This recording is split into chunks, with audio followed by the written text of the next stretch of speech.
YouTube, you're live.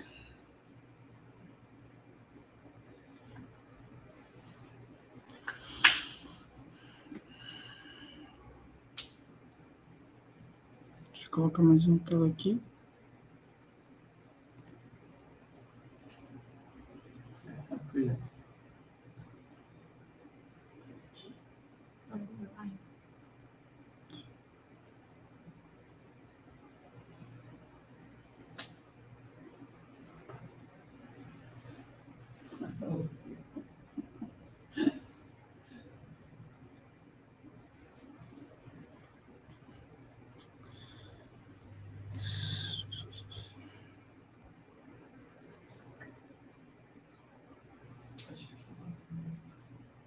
Ok.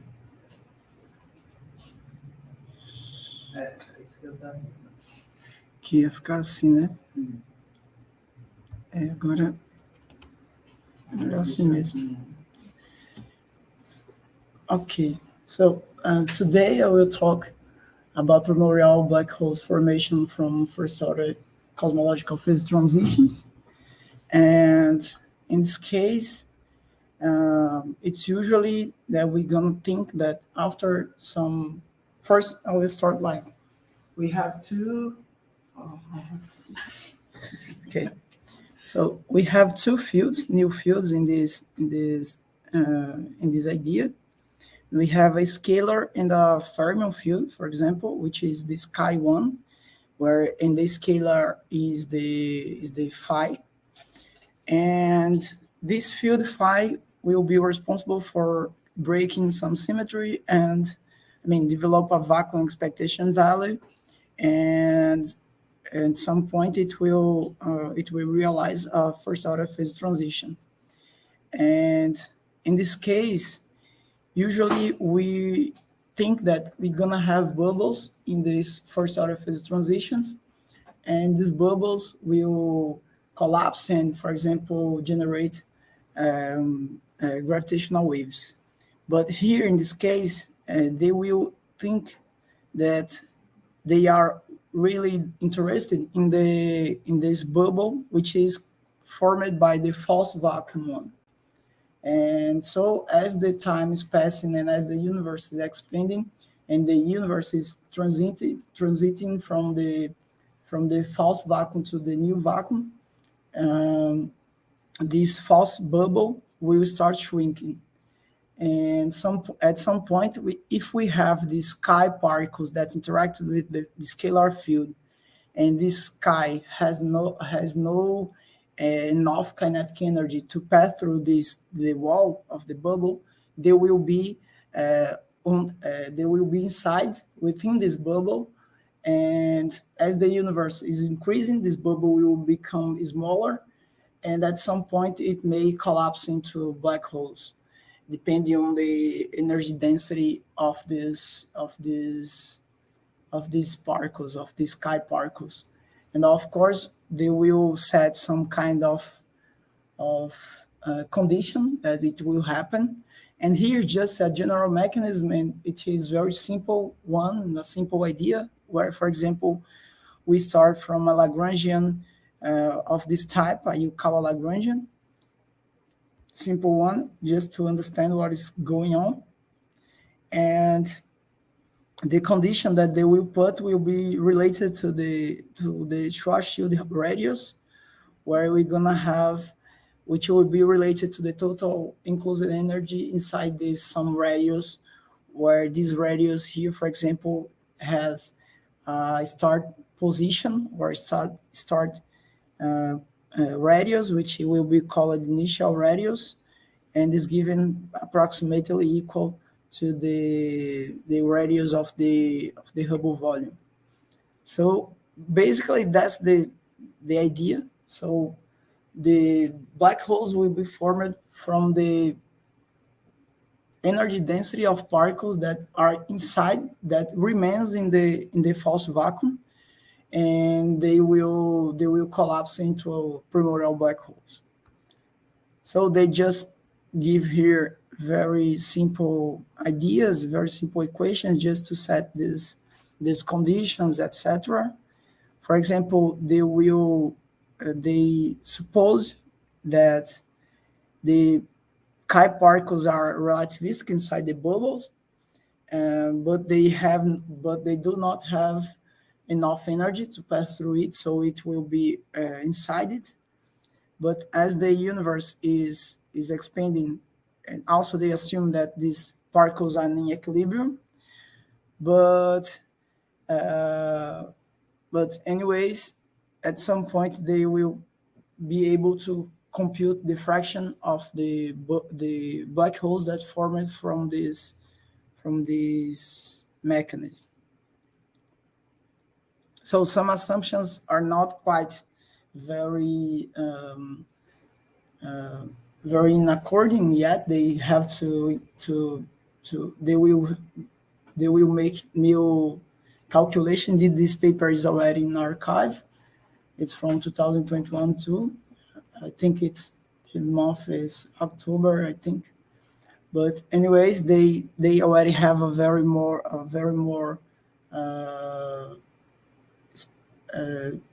biggest analysis of this theory, of this mechanism. And for example, in this simple case, they are not considering, for example, that the wall of the wall is moving relativistically. They are just assuming that it is non-relativistic, so it could affect the dynamics of the particles inside this false bubble.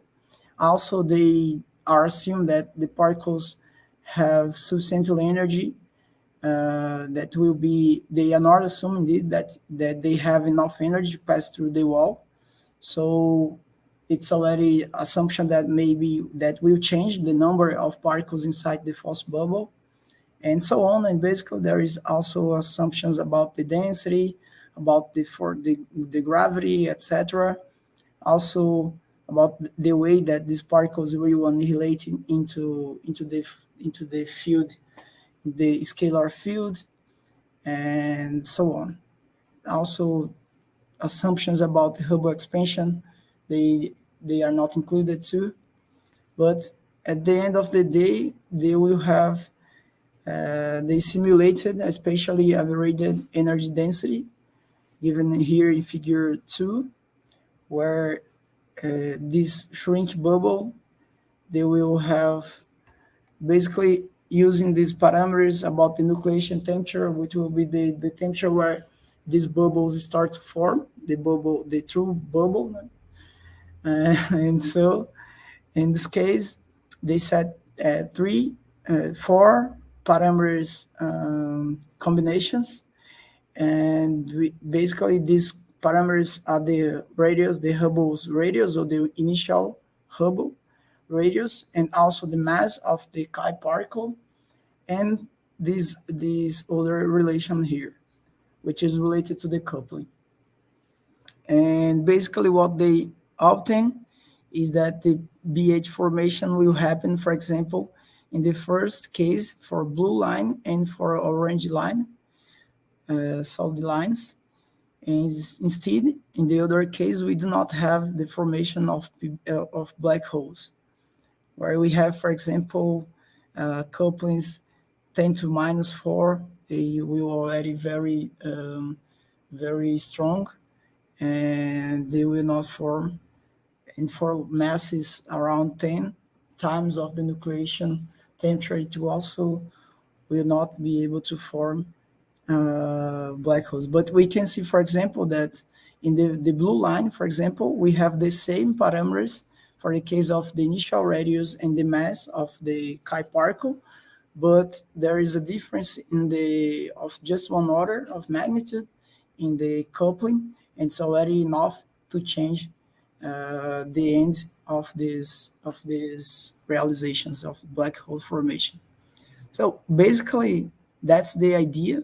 But here they are considering a larger, enlarged Lagrangian, where they consider the mass of the particle, but basically the physics that they are treating is about it. It's about this term.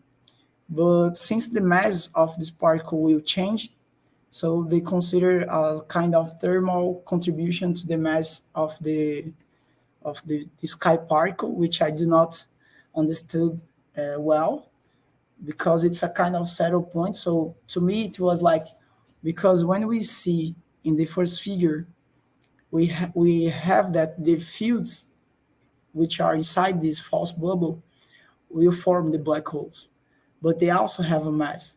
But the scalar field, which will have a non-zero expectation value, is not in principle interacting with this sky particle. I mean, the symmetry is breaking, but there is no interaction with the new vacuum. I mean, with the sky particle. So I was like, what is exactly how the mass of this particle are really obtained? But then they say that very high momentum particles can pass through the bubble and they will get a large mass. But to me, it's yet strange. I really do not understood well. And indeed, it's related to that things. I think it's related to settle points and spherulon or something like this. And I have to read more about it to understand exactly what's going on, because it seems like thermal fluctuations and this kind of instability mechanisms. A question about that. Can you go back to the Lagrangian of the chi field? Because I think that they put a master there, right there. There is a master, so it should have a mass even before. Even before, yes. The symmetry breaking, so it is massive. This, I feel like I'm just speculating here, but I think that as soon as the symmetry is broken, then you will get a correction to its mass. But it is massive. Yeah, yes, that's okay. I see.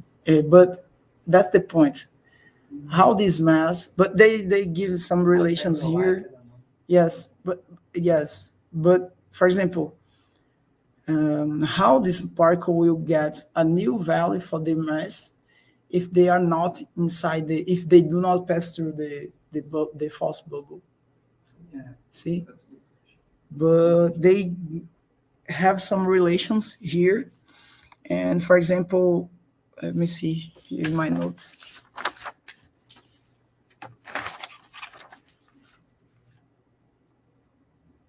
Indeed, as you said, it's a mass correction, but and they will have this assumption related exactly about the new contribution to the mass of this chi particle and related to the nucleation at temperature.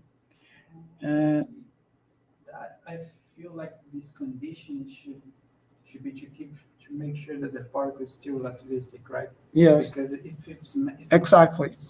It's lighter than the temperature of nucleation, so you'll be relativistic, and this will make sure that you will cross the bubbles. Yes, exactly. I see.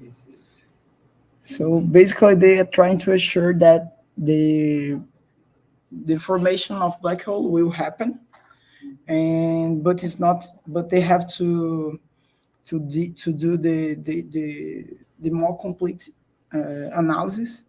And in this case, they solve numerically the Boltzmann equation about it.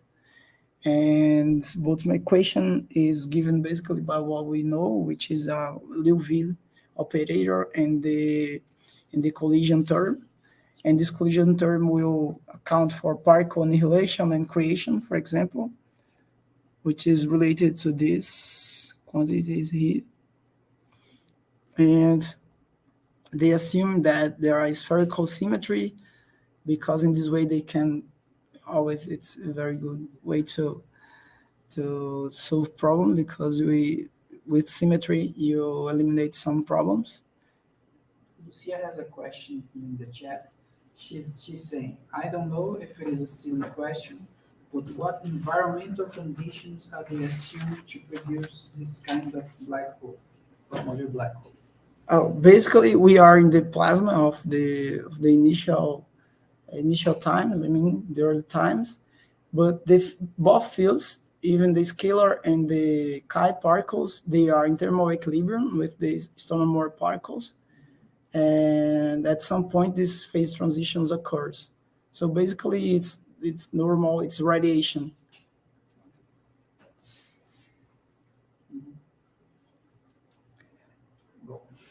So it's radiation dominated. So then, let me try to get here the point.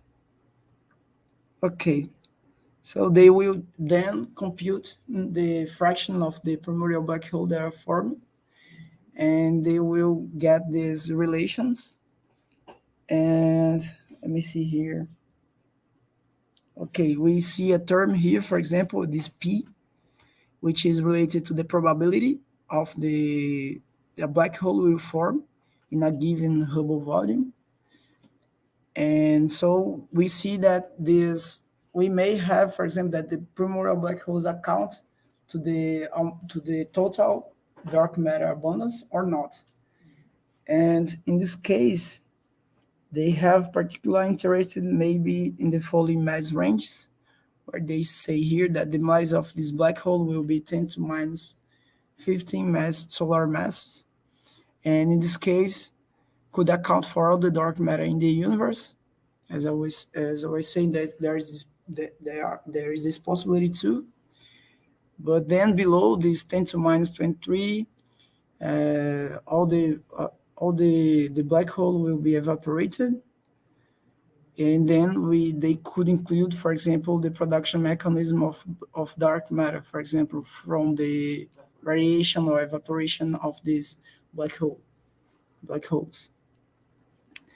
And in this case, also for 10 to 10 solar masses, these PBHs could be seed supermassive black holes in the galactic centers, and also they could then be related to larger structural formation, larger scale.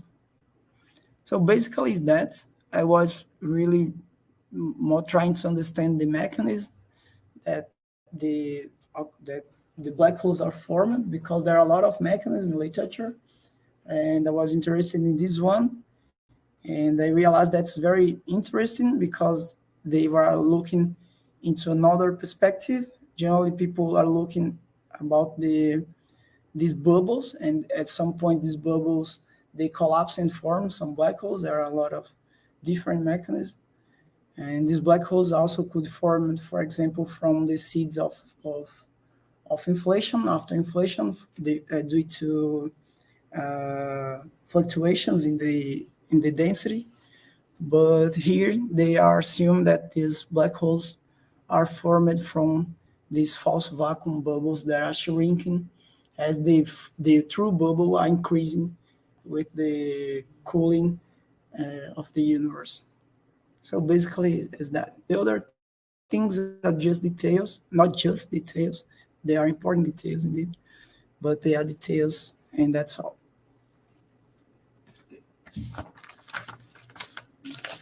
Question? No? Someone has? Let us pass. Let me just stop. No. Does anyone have any questions for Jacinto before he goes away and runs? Okay.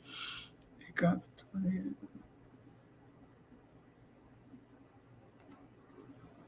Okay. I don't think so. I think so. So, okay. I think you can start. Thank you, Jacinto. Thank you.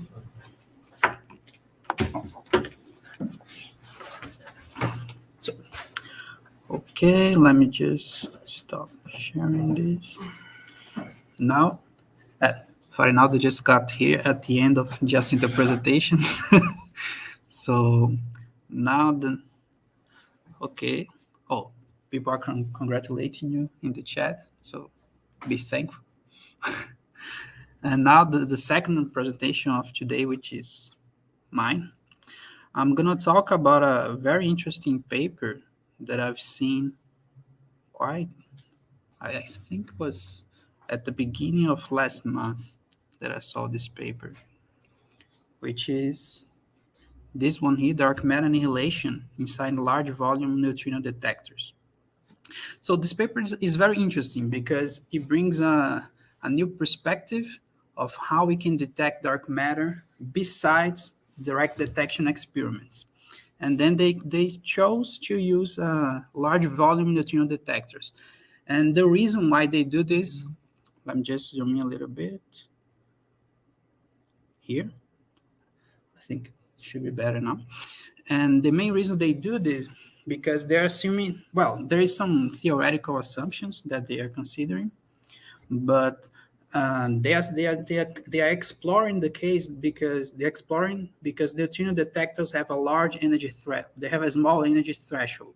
So you can detect some events that direct detection experiments are unable to detect. But there's a problem because since you have a small energy threshold, these particles should be lighter. And since they are lighter, this means that these particles not necessarily will be produced in a usual, in the usual way.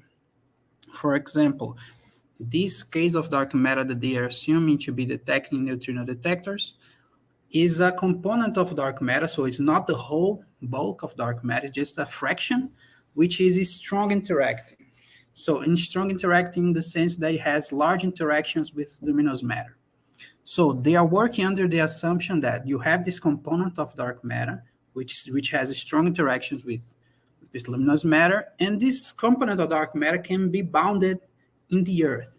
So it is kind of locked in the Earth. And then since they are locked in here, perhaps they can annihilate each other and produce a signal inside of a neutrino detector. So that's the main idea of this paper. And so in the whole paper, they start to explain this model, everything. And so here is the cross-section that they are assuming, which is not that large, assuming what we usually do, is 10 to the minus 34 centimeters square. And what is interesting is that, as I said, this dark matter particle, they should be light, but not so light. And at the same time, they cannot be too heavy. Otherwise, they will just be trapped and they will kind of accumulate at the core of the Earth. So you have to do some kind of fine tuning to find the right region of dark matter that you will detect if this is a feasible thing. And then they found out that the most interesting region is the region of this dark matter mass between 1 and 5 GeV, which is it's a nice region of mass because many models predict this kind of dark matter candidates. And then let me just show you here, just a second. Here, demonstrate here 1 to 5 GeV. The reason for the 1 GeV is because of the temperature of the Earth, because since these particles, they get bounded at Earth, they will thermalize. So this lower bound comes from the temperature of the Earth. And the higher bound is a question regarding the case of the distribution of dark matter in the Earth. So if it is higher than 5 GeV, the profile distribution of this dark matter will be concentrated at the center if it is larger than 5 GeV.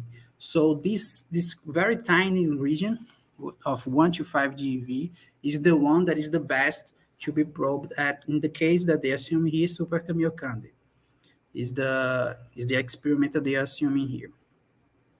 So now here they describe the theory behind this, and then they started to explain why this makes sense. And here they show an equation. This equation 1 is an equation which describes how this number of this component of dark matter will varies with time. The first component here is the capture. So these dark matter components, they are traveling in the universe, so in the dark matter halo, and so they will be captured by the Earth's gravitational field. And then, however, this is the only thing that will increase the number of dark matter particles. So that's why it is positive, this contribution. Then you have the other two contributions. The first one is from evaporation, which is the case where the dark matter just, since it is a strong interacting dark matter, it can get enough energy so that it goes away. So you have to take this into account. And the second one, which is the most interesting, I think, is the contribution from dark matter annihilations, because it will reduce the number of dark matter particles. And so they describe here the capture rate, but this takes some time to explain, so I won't. Okay. And then the most interesting thing, actually the only thing that I'll actually talk about a little bit is the direct annihilation rate inside of the neutrino telescope. Because as you can see, you have that's kind of the usual expression, where you have the sigma v and the non-dark matter particles in squared. However, they have the rate, this number density of dark matter needs to be at a specific radius, because the neutrino detectors, they are at a specific radius of the Earth. So this radius is actually the Earth radius. Can we just interrupt you for a second? I have to talk on the microphone so people don't hear. Yeah, the one here. Look at this. So in our solutions for the Hubble rate problem, we assume that the fraction of dark matter is 1%. Right? Mm-hmm. If you know at this point, it's nonsense. 1%, why is it? But this guy's published the paper in PRL, assuming that the fraction is 10 to minus 10. Yeah. But that's the case. Feasible is very interesting for the international community and should be published in PRL. Yeah.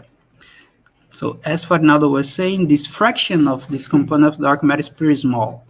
They assume a few cases, but the smallest of them is 10 to minus 10. So it's a pretty small fraction of dark matter. And as you will see soon enough, this could be detected. So that's very interesting because of that. So here, let me go just to the details. So the main result of this paper is actually a bound on the dark matter nucleon cross-section.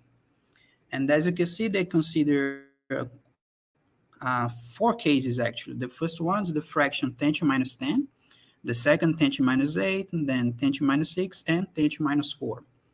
They are, as you can see, all of them are lower than 1%. So that's actually very interesting. And then let me just I will start from the bottom. So this right bottom one here is the one that has the lowest fraction. And as you can see, you have bounds from other experiments of dark matter direct detection, such as that dark side 50, Edelweiss, I think that's how you can say, Xeno 1 ton, Crest. And as you can see, this in this plot, I feel like that's the most interesting result, because they are showing that, assuming that you have a component of dark matter which have these properties, and it has a fraction of 10 to minus 4, you can produce a bound on the dark matter and nucleon cross-section, which is comparable with direct detection experiments. And this is very interesting because that's a total different approach. And this bounding starts to change depending on this fraction. For example, this one here goes to, I think, about to 1.5 to 5 GeV. But then, as you can see, once you start to mess with the fraction, this bound starts to reshape. So you kind of start to lose a few of region in parameter space. Did they mention anything about the existing bounds from galaxy clusters? I don't think so. I don't remember. Because that in this cross-section from 10 to minus 26 has been excluded from based on galaxy clusters that are long time in the bullet cluster. 10 to minus 26? That's too large. Yeah. But it's a different kind. I feel like they're comparing with direct detection because they're experiments at Earth, right? So, and then they go, and what is interesting is that depending on the fraction, direct detection experiments, they start to lose sensitivity to this kind of models. And so this is where they start to shine, because at very low fractions, direct detection just won't be able to see this kind of dark matter component. And so the best case here to 10 to minus 10, where, as you can see, covers a whole region that the only experiment that is capable to looking is dark side. but there's no other direct detection experiment that cover this region. So this is very interesting in this case, because if there is some kind of dark matter component with these properties, we will be able to use neutrino detection experiments to probe this kind of particles. It's a pretty nice result. So yeah, that's the main result of the paper, actually. And the second thing that they did was, well, let's assume, because in this first part here, they assuming kind of effective interactions in this case, but then they start to say, well, let's look to a kind of more realistic model. And they assume a model where you have a secluded dark matter which interacts with luminous matter via dark photon.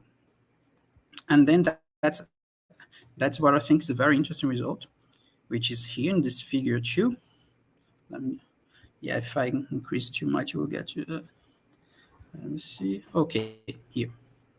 So you have here this bound on the mixing parameter of the dark photon as a function of its mass in GeV. And as you can see, it will be able to cover a large region of parameter space. It's really a really large region, which is covered by many other different experiments just at once. So this is very interesting in this case. In actually, there are actually some regions that are still uncovered that it would be able to cover as well. So in that case, dark matter represents what? What fraction of the elements? Yeah, so here they said that, just a second, because they put in the paper, okay, here, 10⁻⁹, yes, in this case. So in this case, they will have this very strong bound. This is very interesting because, to be honest, we're kind of running out of alternatives. So in this case, I read the first sentence of the paper. They were talking about something like there are some that are possible more than one component of dark matter. yes, this But I mean, these other particles will be lighter, would be. it could be anything. They are. Yeah. They are open. They are just analyzing this specific case of a strong interacting dark matter, which has a very low fraction of the whole bulk of dark matter. That's all they're saying. I mean, it's a very specific case. About, for example, they did something about, because in this case they are trying to search in two different models, for example. Okay. But then in one of them we have 10⁻⁻10, in the other we have 10⁻⁹. Okay. And we should have them more than 4 components, dark matter components. Yeah, sure. Yeah, you could have.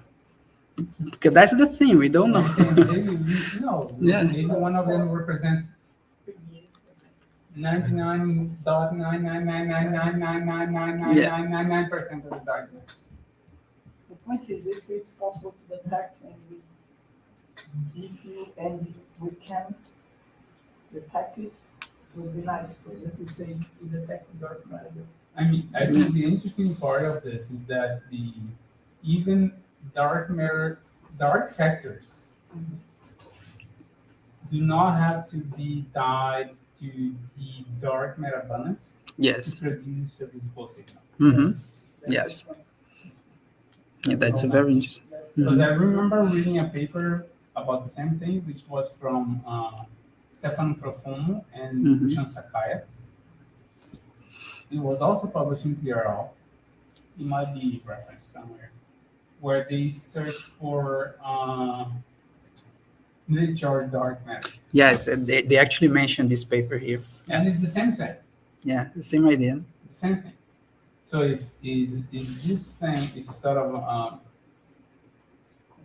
is it like a follow-up, but it's Yeah, it's kind of a rebranding, I must say. rebranding, Yeah. rebranding of this idea.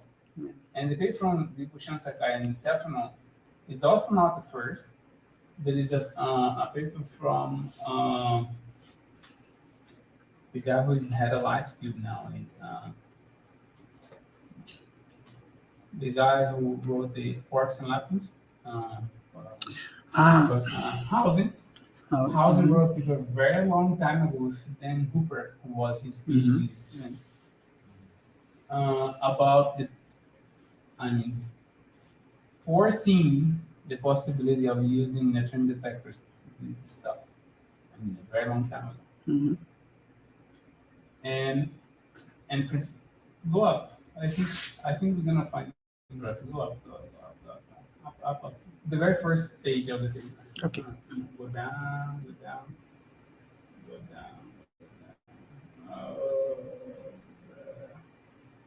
Down.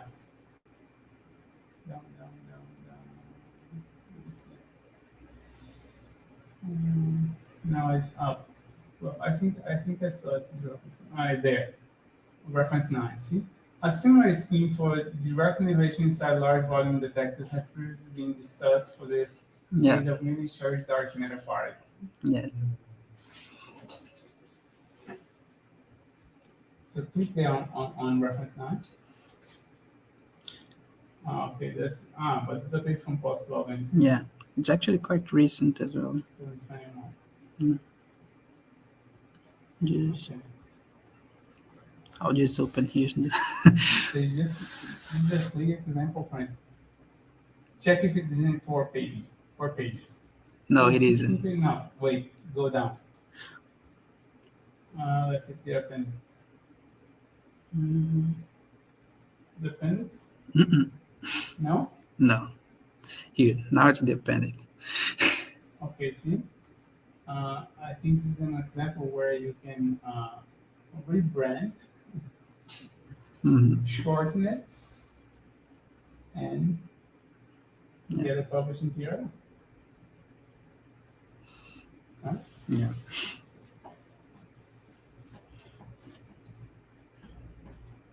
Okay. But Dave Makina, I know him, and Maxim are very good researchers. Mm-hmm. Maxim and David, the author of the first paper you presented. Mm-hmm. Dave Makina. Here. Yeah. He's very good. I think David Morrissey, he was a student of Maxim Kosovo. I think. I'd be wrong, but I think so. No, okay. Okay. So, any questions in here? You can ask in chat. I'm looking at it right now, so.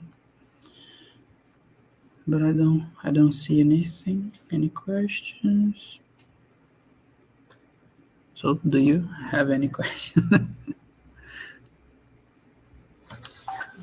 I'm thinking now about how this problem is related or unrelated to the neutrino flow, for example, because it's always when we think about direct detection experiments for dark matter, there is this problem. Yeah, that's This actually kind an of interesting problem, question.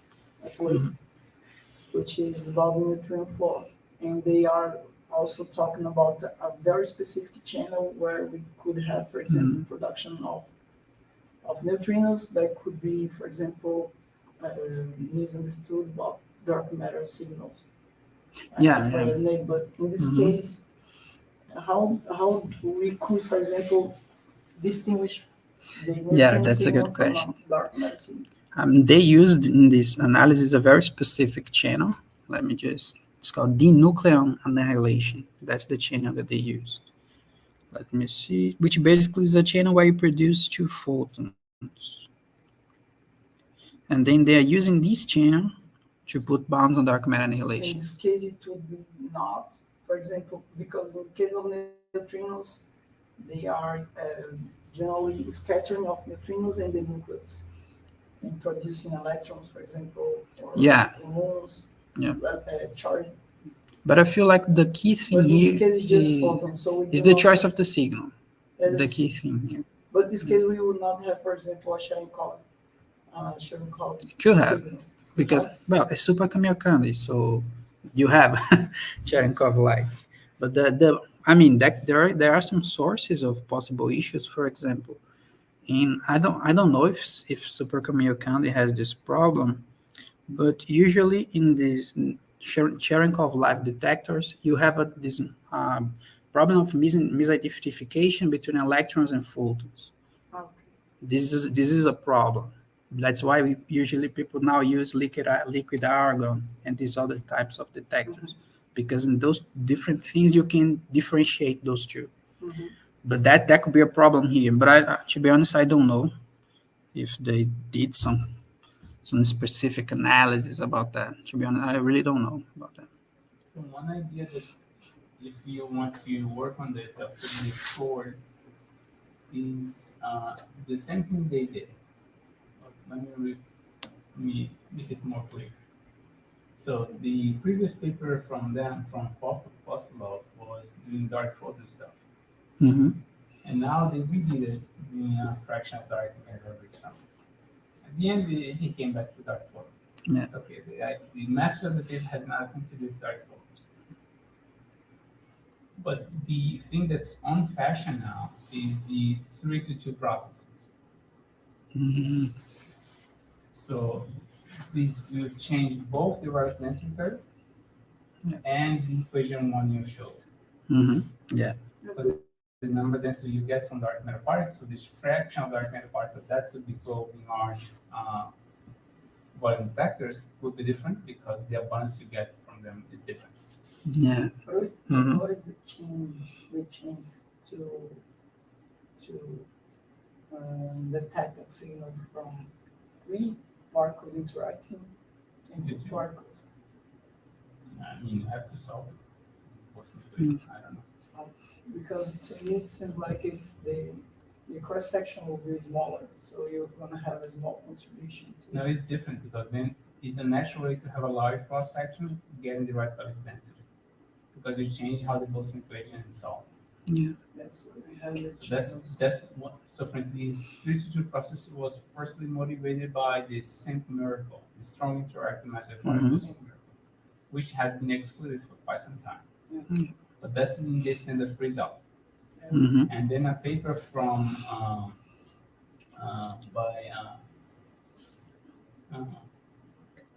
I forget his name, the guy from Berkeley, very famous. He proposed an idea of resurrecting the simple miracle using 3-2 processes. Okay. And then he said, okay, yes, strong interacting massive particles are excluded in the standard result. Because it was too large, it has been excluded by direct protection. However, if the relative density is the scattering, because the relative density and the scattering are the same process, right? But now if the relative density comes from 3-2 processes, the connection to scattering is gone, it's lost, right? And then there's a way to salvage the simple miracle. But then this cross section of 3-2 processes, this can be very large, and the dark matter mass is naturally light. There's a way to have a sub-GeV dark matter naturally. After this paper came out, it must be really well cited. Then people, sub-GeV now is sub-GeV. Wow, we always thought of sub-GeV. And then people start working on sub-GeV. Now, eventually, the idea of how to create new mechanisms to have sub-GeV particles. And now this whole thing is how we can have sub-GeV particles. Which mechanism would generate sub-GeV? And the idea of having sub-GeV was also interesting because you would evade zero protection bounds. Yes. Because you go below the threshold. Now you go below and down. That's how this whole thing became popular. That's interesting. This would be a nice case of it. You have 3-2 processes. You change the equation 1, then you have to basically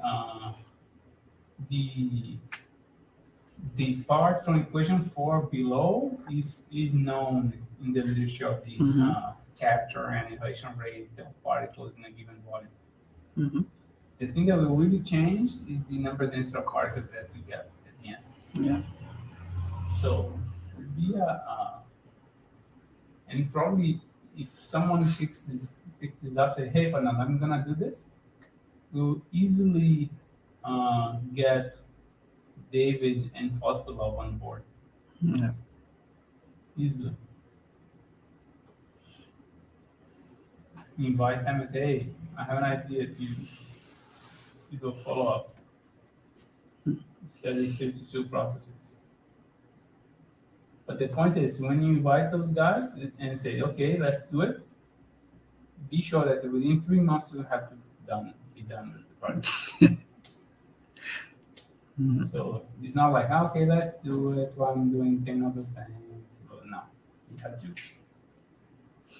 Be focused. So Ricardo has a question here. Can I comment about the non-relation between the dark sectors and dark matter density in the universe? Well, in fact, they are very related because the dark sectors, the interaction of dark matter with the standard model particles is mediated by the dark sectors. So in fact, the whole abundance of dark matter is defined by these interactions. So dark sectors are crucial in this case. They are very related. Yeah, that's the major comment that I can do. So, any further questions? Let me see. Could you scroll down a little bit, Albert? So just,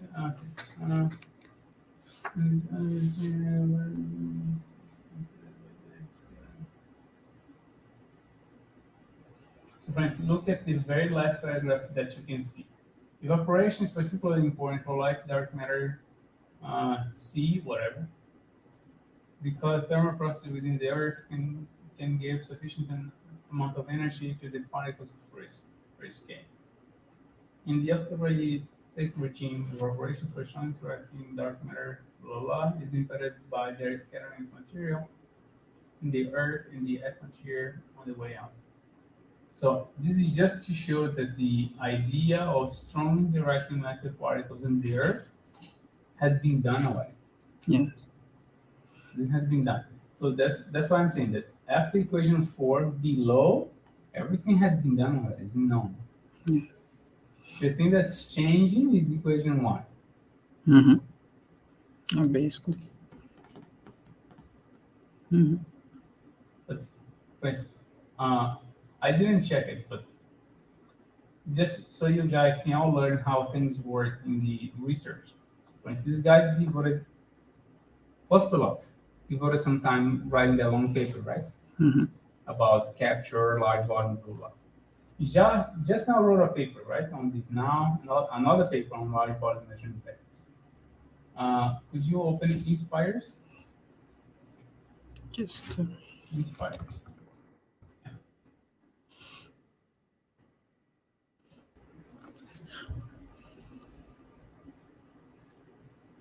okay. Find author Maxim Postulov. Maxim, let's see. Postulov. Let's see what is the next paper. So down. They're in the first one. No. Okay. Yes. Mm. Down. Now, because he was okay, he wrote that one. Now click David Morrissey. Click on him. Let's see if he has another paper on this topic. See? Accelerating Earth-bound dark matter. Yeah. Scroll down. Another. Neutrino backgrounds the futurely called elements dark matter detection experiments. Scroll down. Cosmological bonds subject dark matter vector form. That's different. It's a different topic. And there you go. Yeah, there. We have two. Yes. Up. Yeah, I don't think there is any other bit. And now, Yeah, go back. This one's actually Is kind another of one? So like. go back. No, go back. Oh. In the arrow. Now let's click David McKean. Scroll down. Mm-hmm. Go to the paper that we were looking at. David McKean. Click on up. No, up. Down. Dark matter. Okay, that's the same, yeah. Another one. Neutron stars Dark observations. sector studies with Also the skills, blah, blah, blah. Let's scroll down. That's a different one. Next thing is dark matter Opa. detection.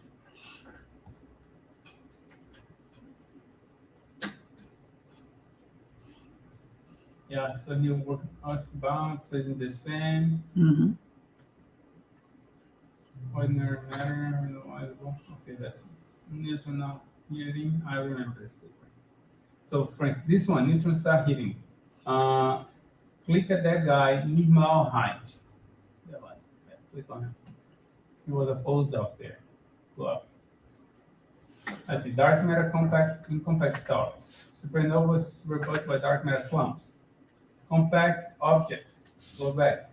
Accumulating terrestrial planets. Mm-hmm. Neutron stars. Go back. Dark matter in extreme astrophysical environments. Go back. A generation liquid for dark matter in neutrino physics. Dark matter shining in neutron. So what I'm trying to show you is that when you're young, you have to pick a research line. Mm-hmm. If you click max impossible, he's gonna be more over the place. All over the place. Lots of topics, different topics of research and so on.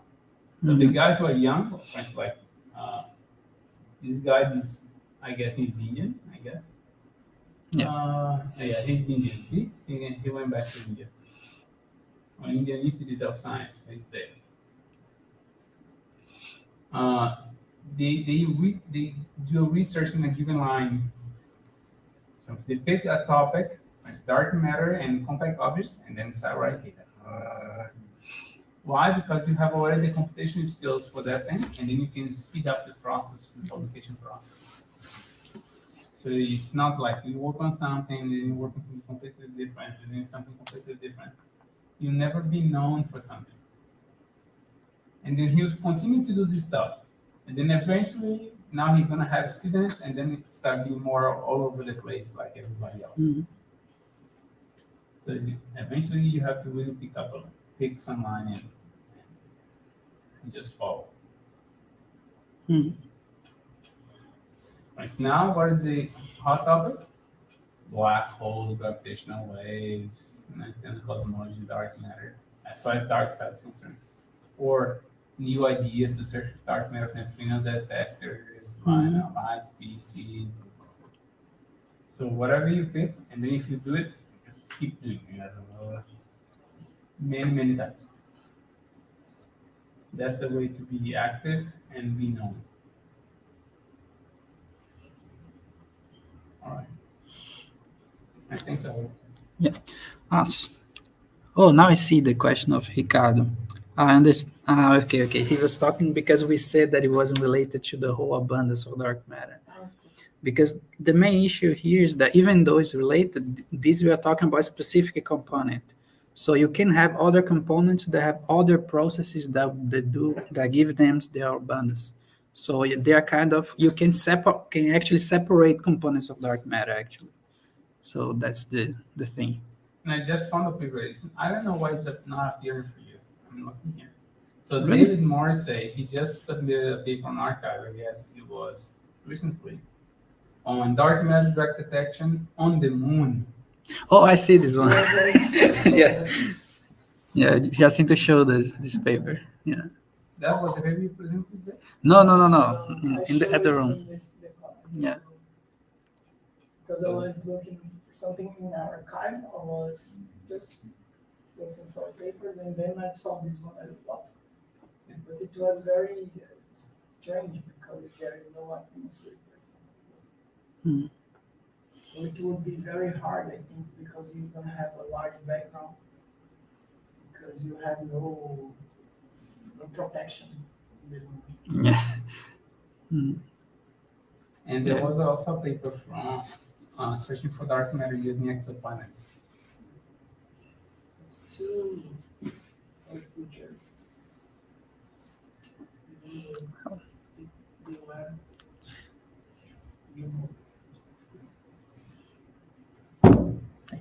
All right. Okay. So thank you everyone for what has spent a bit of your time watching this seminar, and see you all next week. Bye-bye.